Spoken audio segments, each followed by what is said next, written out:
तर मुटकी रेसिपी म्हणजेच फ्रँकी रोल जो आहे तो रेडी झालेला आहे. घरचे सगळे आजारी पडले, की आई त्यांची काळजी घेते. पण जेव्हा आई आजारी पडते, तेव्हाही ती घराचीच काळजी घेत असते. नमस्कार सर्वांना, श्री स्वामी समर्थ. स्वागत आहे तुमचं माझ्या यूट्यूब चॅनलवरती. आजचा दिवस तुम्हाला खूप छान सुखाचा, समाधानाचा जाऊ देत. हीच मी स्वामींच्या चरणी प्रार्थना करते आणि आजच्या या नवीन व्हिडिओला सुरुवात करते. कालपासून ना मला थोडंसं बरं नाही आहे. अंगात थोडीशी कणकण होती आणि घसाही खवखवत होता. म्हणून आज थोडासा उशीरच झाला उठायला. पण उठले तर बघते काय अंगण खूप असं घाण झालेलं होतं. कारण 2-3 दिवस पाऊस पडला होता. त्यामुळे अंगण वगैरे झाडता नाही आलं आणि बाहेर पाणी पण मारण्यात नाही आलं. पण आज सगळं कोरडं पडलं होतं म्हणून म्हटलं चला आधी अंगण वगैरे झाडून घेऊ. पाणी मारलं की कसं फ्रेश वाटतं आणि त्यानंतर मग आपल्या बाकीच्या कामांना सुरुवात करू. उठायला उशीर झाला ना, की असं वाटतं, की आधी स्वयंपाक करून घ्यावा. कारण मग मुलांचे डब्बे वगैरे द्यायचे असतात. त्यामुळे पाय जे आहेत ते आपोआप स्वयंपाकघराकडे वळतात. एरवी माझी इतक्या वेळामध्ये देवपूजा वगैरे होते. पण असं काही फिक्स नाही आहे माझं, की देवपूजा माझी सकाळीच व्हायला पाहिजे वगैरे. डिपेंड असतं. कधी उठायला उशीर होतो, कधी मुलांची शाळा किंवा कॉलेज आधी असतं. म्हणून मग त्या वेळेनुसार मी पूजा करत असते. पण खरं सांगू का, एका निश्चित वेळेवरती जेव्हा आपण पूजा किंवा कोणतंही काम करतो ना, त्यावेळेस ती एनर्जी तिथे कलेक्ट होत असते. त्यामुळे प्रयत्न करायचा, की एक ठराविक वेळेतच आपण पूजा करायची. पण आता मी आज जसं आजारी आहे किंवा एखाद्या वेळेस मुलाला शाळेत किंवा कॉलेजला लवकर जायचं असेल, स्पोर्ट्स ॲक्टिव्हिटीसाठी वगैरे, तर मग त्यावेळेस काय होतं, की मग स्वयंपाक वगैरे आधी उरकून घ्यावा लागतो. तर आजचा व्हिडिओ ना रिक्वेस्टेड व्हिडिओ आहे. वीकली मील प्लॅनिंगच्या एका व्हिडिओमध्ये मी आलू टिक्की आणि त्याचबरोबर काही मुटके बनवून मध्ये ठेवले होते, डीप फ्रीज करून ठेवले होते. तर त्या व्हिडिओवरती मला कमेंट आली होती, की ताई डिटेलमध्ये रेसिपी शेअर करा. त्यामुळे आज इच्छा नव्हती, पण तरी देखील मी हा व्हिडिओ शूट केलेला आहे बरं नसतानाही. त्यामुळे नक्की हा व्हिडिओ बघा आणि रेसिपी आवडली का हे कमेंट करून सांगायला असं विसरू होतं नका. कधी-कधी असं होतं ना, तब्येत बरी नसते, मूड खराब असतो आणि प्रश्न पडतो, आज जेवायला काय बनवू? अशा वेळेस बाहेरचं ऑर्डर करणं किंवा उपाशी राहणं सोपं वाटतं. पण त्यामुळे तब्येत आणखीनच बिघडते. म्हणून मी जे काही वीकली मील प्लॅनिंग करून ठेवते ना, त्यामुळे माझं काम खूप सोपं होतं. यासाठी मी फक्त शुक्रवार आणि शनिवार थोडासा वेळ काढते आणि त्यामध्ये आठवडाभराचं जेवण आधीच ठरवते. भाजी, किराणा त्यासाठी मी आधीच आणून ठेवते आणि सगळ्यात महत्त्वाचं म्हणजे थकल्यावर आणि आजारी असताना फारसं डोकं मला लावावं लागत नाही. आजारी दिवसांसाठी आधीच आपण हलकं जेवण ठरवू शकतो, ज्यामध्ये खिचडी, सूप, मऊ भात जे लगेच बनतं आणि त्यासाठी विचार करण्याची गरज पडत नाही. यामुळे वेळही वाचतो, पैसेही वाचतात आणि सगळ्यात महत्त्वाचं म्हणजे मनःशांती मिळते. आजच्या मेनूसाठी ना मी सिंपल अशी बटाट्याची भाजी बनवणार होते. कधी-कधी काय होतं, की मसालेदारही खावंसं वाटत नाही आणि रोजच्या मेनूमध्ये माझ्या छोले, राजमा हे वगैरे करून झालं होतं. म्हणून आज ना मी सिंपल अशी अंगी भाजी ठरवली होती, तर तीच मी बनवणार होते. आजारी असल्यावर ना सुक्कं जेवण म्हणजे सुकी भाजी असेल किंवा जास्त मसालेदार भाजी असेल, तर हे खाणं पण योग्य नाही. त्यामुळे असा विचार केला, की भाजी अशी बनवूया जी फार काही कोरडी नसणार आणि ज्यामध्ये फारसे मसाले पण नसणार आणि ज्यामुळे मला जेवण पण जाईल म्हणजे जेणेकरून गोळी घेऊन मला थोडंसं पडता येईल. तर ही जी भाजी आहे ना मी माझ्याकडे जे वाटण रेडी असतं ना त्यामध्ये बनवणार होते. त्यामुळे अजून माझा वेळ वाचला असता. पण वेळेवरती मी ठरवलं की आज साधीच भाजी बनवूयात म्हणून मग यामध्ये मी फक्त अद्रक लसूणची पेस्ट, कांदा घातलेला आहे, मीठ घातलेलं आहे आणि ते छान परतल्यानंतर यामध्ये हळद, तिखट, मीठ, शेंगदाण्याचा कूट घातला आणि त्यानंतर यामध्ये बटाटे घातले आणि पाणी घातलं आणि ही शिजायला ठेवली. थोडीशी एकदम कोरडी नाही पण अंगी भाजी ही बनवली होती. त्यामुळे अशा भाज्या तुम्ही नक्कीच बनवू शकता डब्यासाठी पण. पाणी थोडंसं कमी घालायचं, पण ही भाजी पण खूप टेस्टी होते. डब्यात पण देऊ शकता थोडं पाणी कमी घातलं तर आणि थोडं पाणी जास्त झालं तर अंगी होते. तर या गॅसवरती मी दूध ठेवलेलं आहे, मध्ये मी भाजी ठेवली आणि या साईडला मी आता पोळ्या बनवणार आहे. हा तवा थोडासा पातळ झाला आहे, कारण हा माझ्या मिस्टरांच्या स्टुडंट लाईफमधला तवा आहे. अजूनही मी वापरते. पातळ झाल्यामुळे यावरती पोळ्या पटकन होतात.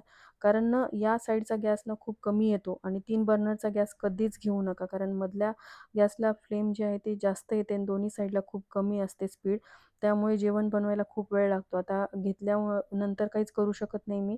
पण मी तुम्हाला सांगते की 3 बर्नरचा कधीच घेऊ नका. घेतला तर तुम्ही 4 बर्नरचा घेऊ शकता. कारण बघा स्वयंपाक म्हणजे सकाळच्या घाई गडबडीमध्ये कसं चे बर्नर जास्त असतील ना, तर आपण पटापट स्वयंपाक करू शकतो. 2 बर्नरवरती देखील बराच वेळ लागतो. म्हणून मग 4 बर्नरचाच गॅस तुम्ही घ्या. 3 बर्नरचा शक्यतोवर घेऊ नका. कारण माझा अनुभव मी तुमच्यासोबत शेअर करत आहे. तर दुपारच्या जेवणासाठी लागणाऱ्या पोळ्या तसंच नाश्त्यासाठी लागणाऱ्या पोळ्या मी दोन्हीही बनवून घेतल्या. बघा असं हे प्लॅनिंग असेल ना, तर स्वयंपाक किती फास्ट झाला माझा आणि त्यानंतर मग मला नित्याला तयार करायचं होतं. ती तशी अंघोळ वगैरे हाताने करते. पण तिच्या वेण्या वगैरे मला घालून द्याव्या लागतात. ती खाली आली आणि मग आता तिला डब्यामध्ये मला म्हणजे मुटक्यांची रेसिपी म्हणजेच फ्रँकी रोल द्यायचा होता आज. त्यासाठी मग मला तिला आधी तयार करून द्यायचं होतं. पोळ्या तर माझ्या तशा रेडीच होत्या आणि जे मुटके होते ते मी आधीच बनवून ठेवलेले होते. त्यामुळे पटकन ही रेसिपी आता माझी होणार होती. पण त्याआधी तिला तयार करायचं होतं. 2 वेण्या घालून दिल्या तिच्या आणि हे बोर्नव्हिटाचं पावडर म्हणजे होममेड प्रोटीन पावडर जे मी बनवलेलं आहे ना, ते आम्ही सगळेच घेतो घरातले आणि यामुळे खरंच मला एनर्जेटिक वाटतं. आता तुम्ही म्हणाल, की तुम्ही आजारी कशा पडल्या? तर वातावरणातील बदल आणि खाण्यातील बदल यामुळे थोडंसं अंगात कणकण आहे, बाकी काहीच नाही. मला खूप एनर्जेटिक वाटते सध्या. पण आता स्वयंपाक मुलांसाठी आणि डब्यासाठी करावाच लागणार होता. तर हे मुटके जे आहेत ते मी बनवून ठेवले होते. याचा व्हिडिओ तुम्ही बघितला नसेल तर नक्की बघा. यामध्ये उकडलेले काळे चणे जे आहेत ते आहेत, सोयाबीन आहे, हिरवी मिरची, लसूण, कोथिंबीर वगैरे घालून हे मुटके जे आहेत ते मी बनवून ठेवले होते. याला तर याला आता आपण काय करू शकतो, तर याला ना कॉर्नफ्लोअरमध्ये डिप करून खरं तर शॅलो फ्राय किंवा डीप फ्राय करायचं असतं. पण मला आज उशीर झाला होता म्हणून मी काय केलं, की माझ्याकडे जे सँडविच मेकर आहे, म्हणजे ग्रिल करू शकतो आपण यामध्ये, तर त्यामध्येच मी ग्रिल करायला ठेवले. याऐवजी तुम्ही शॅलो फ्राय केलं ना, तर अजून छान टेस्ट येते. पण मी वेळ वाचवण्यासाठी असं केलेलं आहे. तर मी यावरती ठेवलं आणि म्हणजे ग्रिल होण्यासाठी ठेवलं. तोपर्यंत मी एक पोळी घेतली, याला मेयोनीज लावला. मेयोनीज पण मी बऱ्याचदा म्हणजे डिप किंवा मेयोनीज जे आहे ते होममेड मी घरी बनवते. एखाद्या व्हिडिओमध्ये मी नक्की शेअर करेल. वेगवेगळे मेयोनीज किंवा वेगवेगळे डिप्स जे आहेत ते आपण बनवून ठेवले ना, तर विकत आणण्याची गरज पडत नाही आणि होममेड कधीही चांगलं.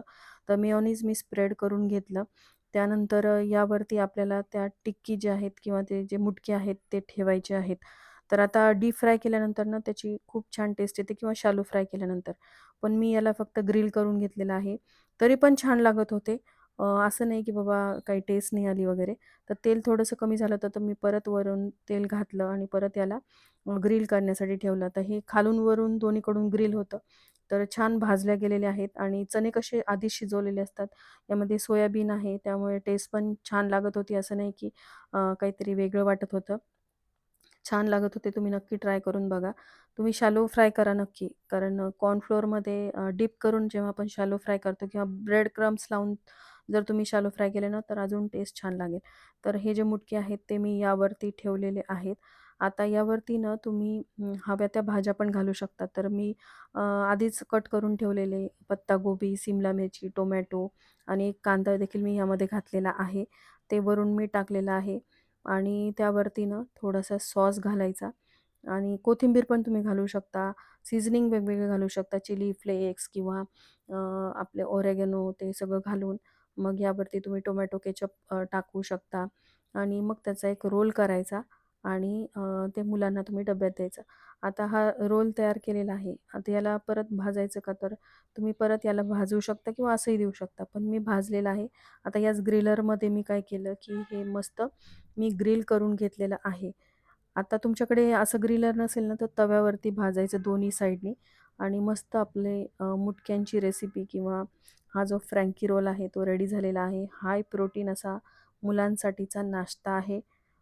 खूप यम्मी झाली होती फ्रँकी. मी खाल्ली, सगळ्यांनी घरात खाल्ली आणि माझा वेळ वाचला बघा. यामुळे काय झालं, की कमी वेळामध्ये मी मुलांना हेल्दी असा नाश्ता देऊ शकले. त्यामुळे नक्की ट्राय करा. याच्याऐवजी तुम्ही ना पनीर घालू शकता किंवा तुम्ही बटाटे वापरून त्यामध्ये सोयाबीन किंवा काळे चणे घालून असे मुटके किंवा टिक्की स्वरूपामध्ये तुम्ही बनवून ठेवू शकता. आता मी पोळीमध्ये रॅप करून दिलेलं आहे. याऐवजी तुम्ही ब्रेडचाही वापर करू शकता. पण ब्रेड वापरत असताना ती गव्हाची वापरा. आता यामध्ये काय आहे तर पहा, काळे चणे आहेत, ज्यामध्ये प्रोटीन आहे, सोयाबीन आहे. त्यामुळे तुम्हाला थकवा वाटत नाही, एनर्जी मिळते. आणि मी आधी एका व्हिडिओमध्ये सांगितलं, की तुमच्या नाश्त्यामध्ये, दुपारच्या जेवणात, रात्रीच्या जेवणामध्ये जास्तीत जास्त प्रोटीन असावं. प्रोटीन असेल तर मग तुम्हाला जो थकवा वाटतो, लो फील होतं, ते दूर होतं. आणि खरंच मी जे हे चेंजेस केलेले आहेत ना, त्यामुळे यांना देखील फ्रेश वाटतं, मलाही फ्रेश वाटतं. पण आता वातावरणातील बदलामुळे मला थोडं आज बरं नाही आहे. नाहीतर अजून मी रेसिपीज ज्या आहेत त्या शेअर केल्या असत्या. पण आजच्या पुरतं इतकंच. किचन ओटा वगैरे आवरून घेतला आणि बघा इथे माझं जे सँडविच मेकर आहे ना, त्याला थोडंसं क्लीन करायला वेळ लागतो. पण तसंच ठेवलं असतं तर मग मेसी झालं असतं किचन. म्हणून याला स्वच्छ करून घेतलं आणि याला सुकवत ठेवलेलं आहे. सॉसेस माझे संपलेले आहेत. माझं जे केचप आहे ते संपलं आहे. मेयोनीज थोडंसं शिल्लक होतं. मेयोनीजच्या रेसिपीज तुम्हाला म्हणजे बघायला आवडणार असतील तर कमेंट करून नक्की सांगा. मी त्यावरती नक्कीच डिटेल व्हिडिओ बनवेल. आणि आजच्या माझ्या मेहनतीसाठी एक लाईक नक्की करा, कमेंट करा, सबस्क्राईब करा आणि त्याचबरोबर हाय बटनलाही प्रेस करा, जेणेकरून हा व्हिडिओ जास्तीत जास्त लोकांपर्यंत पोहोचेल. भेटूयात अशाच एका नवीन आणि महत्त्वपूर्ण व्हिडिओसोबत. तोपर्यंत सर्वांना काळजी घ्या आणि फिट राहा. भेटूयात पुढच्या व्हिडिओमध्ये. श्री स्वामी समर्थ.